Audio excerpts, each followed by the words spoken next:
तेबे दर्शक बंधु बेबी बॉस को गाली देले कैप्टेन रियान पराग से एपरी कहीं कले ताहा जानिया पई भिडियोटी को शेष पर्यंत निश्चय देखंतु। आ एई भिडियोटी नुआ कर देखुले भिडियो गोटे लाइक एवं चैनल को सब्सक्राइब मध्य करदेवे।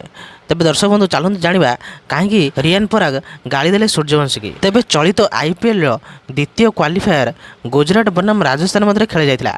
राजस्थान रॉयल्स गुजरात टाइटन्स ठारू 7 विकेट परास्त होइतिला। हुए तो राजस्थान एपर्यंत पहुंची पारि नथांता जदि वैभव बैटिंग विस्फोरण होई नथांता। तेबे कैप्टेन रियान पराग किछि करि पारि नथिले किंतु ओलटा भाषण मारुथिले। तेबे वैभव को ज्ञान दे ट्रोलर शिकार होइछंती रियान पराग। 15 वर्षीय बैटर वैभव सूर्यवंशी एक चमत्कार इनिंग्स खेली 47 बॉल 93 रन कर आउट होते। से 8टी चौका और 7टी छक्का सामिल था।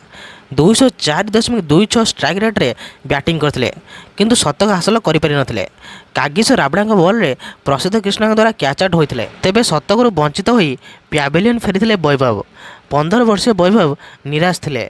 यही समय राजस्थान रॉयल्स कैप्टेन रियान पराग तांकु समवेदना दे नथिले उल्टा रागी थे।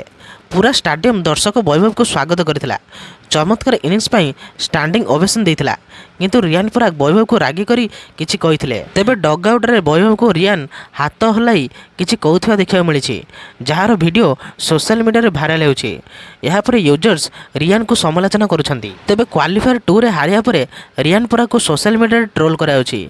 जड़े यूजर्स पोस्ट करी कटाक्ष करी लिखिछंती जे रियान पराग वैभव को भाषण देउछंती। सेहीपरि आउ जड़े यूजर लिखिछंती निजे चापपूर्ण मैच रे फ्लॉप होई अन्य को भयभीत करने चेष्टा करिछंती। तेबे दर्शक बंधु वैभव सूर्यवंशी एवं रियान पराग मध्य कौन चलीथिला ताहा तो केही जानि नाहांती। कैमेरा रे जहाँ सब देखागला ताहा समस्त भाबुछन जे रियान पराग वैभव को गाली देउछंती। तेबे रियान पराग सूर्यवंशी को कौन कहले ताहा तो केही जानि नाहांती किंतु फैंस माने रियान पराग ऊपर बहुत रागी जाइछंती। तेबे दर्शक बंधु आपण मानको कौन लाଗୁଛି कौन रियान पराग सतरे वैभव सूर्यवंशी को गाली देउथिले ना अन्य किछि कथा कहउथिले आपण मानकर मतामत कमेंट माध्यम निश्चय जणाइबे। आउ एही भली प्रकार वीडियो देखिबा चाहूले वीडियो गोटे लाइक आउ चैनल को सब्सक्राइब मध्य करदेबे। तेबे रहिली जय जगन्नाथ।